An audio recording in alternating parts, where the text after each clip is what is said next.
నేను దేని గురించి మాట్లాడదలుచుకో అడిగారు, నిన్న సమాధానం చెప్పాను, అయిపోయింది. అతనికే నాకు కానీ మా పార్టీకి అతనికి కానీ శత్రుత్వం లేదు. కాబట్టి వాళ్ళు ఏదైనా మాట్లాడినప్పుడు మనం మాట్లాడాలి, కానీ ఉత్తరే మనం మాట్లాడచ్చు. అతను మొన్న మాట్లాడి నేను మాట్లాడిన అయిపోయింది. మళ్ళీ వాళ్ళు మాట్లాడితే అప్పుడు మీరు అడగండి, నేను కౌంటర్. నిన్న మాజీ శాసనసభ్యులు పుట్సచ్చిరాని మాట్లాడే విధానం చూశారు మీరు. 2 నెలల కాలం అయింది నేను ఎమ్మెల్యేగా నెగ్గిన తర్వాత.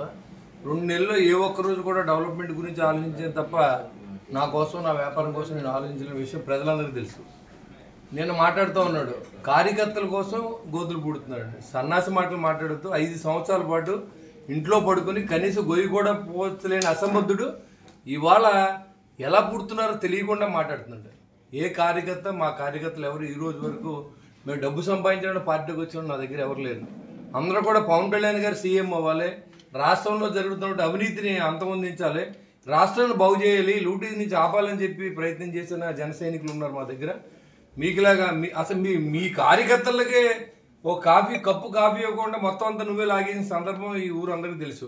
ఇల్లు కట్టిన కానించి, బ్రాందీ షాపుల్లో కానించి, మట్టి అమ్ముకున్న కానించి, గ్రావెల్ లారీ కానించి, గ్రావెల్ రోడ్ల దగ్గర నుంచి, లిక్కర్లో షాపులు కమిషన్ దగ్గర నుంచి, శాండ్ యార్డ్ కానించి ఏది వదలకుండా రాష్ట్రాన్ని జగనన్న కాలనీ పూడి దగ్గర నుంచి, జగనన్న కాలనీ కొండం దగ్గర నుంచి అవినీతి లేని పరిస్థితి లేదు నీకు. అన్ని వాటిల్లో ఇల్లు కట్టుకుంటే డబ్బులు ఇవ్వాలి.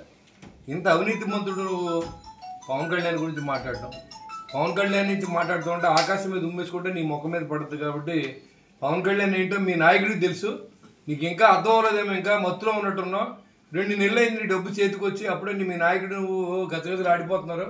మీరు 5 సంవత్సరాల పాటు ఉండడం కష్టం, మీరు పార్టీ మారిపోతారేమో డౌట్గా ఉంది. జాగ్రత్తగా చూసుకోండి ఆ పని. కార్యకర్తలని, ఈ ఊరిని ఎలా కాపాడుకోవాలో మాకు తెలుసు. జనం మాతో ఉన్నారు, జనం నాకు ఓట్లు వేశారు కాబట్టి దానికి 10 రెట్లు సేవ చేశారు. నేను ఈ పని చేస్తాను. నీలాంటి తాటేకి చప్పులకు బెదిరిపోయే పరిస్థితి నాకు లేదు. ఖచ్చితంగా పని చేయడానికి ఉన్నాను, పని చేస్తాను.